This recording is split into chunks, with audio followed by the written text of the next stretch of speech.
The Nanjing Massacre, one of the worst atrocities of the 20th century. How did this horrific crime happen, and what were its impacts on China and Japan?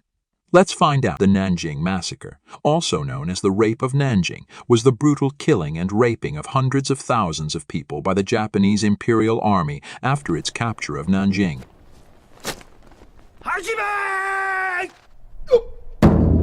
The capital of China at the time. On December 13, 1937, the Second Sino-Japanese War between China and Japan started in 1931, when Japan invaded and occupied Manchuria, a northeastern region of China.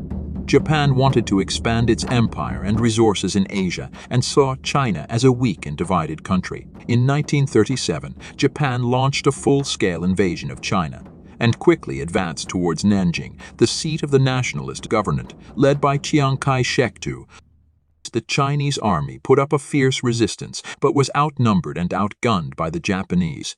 The Japanese army committed many atrocities along the way, such as the bombing of Shanghai, the killing of civilians in Hangzhou, and the burning of villages and towns. The Japanese army also engaged in widespread looting, rape, and torture of the Chinese people. By early December, the Japanese army reached the outskirts of Nanjing. The Chinese government decided to abandon the city and relocate the capital to Chongqing. Most of the Chinese troops and officials fled, leaving behind a few thousand soldiers and hundreds of thousands of civilians. Some of them sought refuge in the Nanjing Safety Zone, a neutral area established by a group of foreign missionaries and businessmen, led by John Rabe, a German Nazi Party member. On December 13, the Japanese army entered the city without meeting much resistance. They began a systematic campaign of slaughter, rape, and destruction. They killed not only Chinese soldiers who had surrendered or were captured, but also civilians of all ages. They raped women and girls, sometimes mutilating or killing them afterwards. They burned houses and buildings and looted valuables and goods. They also conducted experiments and contests on the Chinese victims, such as bayonet practice, beheading, and live burial. The massacre lasted for 6 weeks until the Japanese army moved on to attack other parts of China.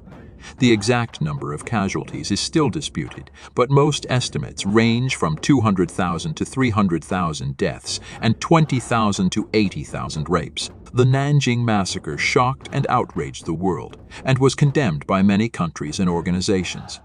It also left a deep scar on the Chinese psyche and fueled the hatred and resistance against the Japanese occupation. The Nanjing Massacre was a war crime and a crime against humanity that violated the laws and norms of warfare and civilization. It was also a tragedy and a trauma that affected millions of lives and generations of history. It was a dark and shameful chapter in the history of Japan and China, and a painful lesson for the world. It is a chapter that we should not forget, but we should also not repeat. Thank you for watching this video. If you liked it, please give it a thumbs up and subscribe to our channel for more untold history stories. And don't forget to leave a comment below and share your thoughts and opinions on the Nanjing Massacre. See you next time.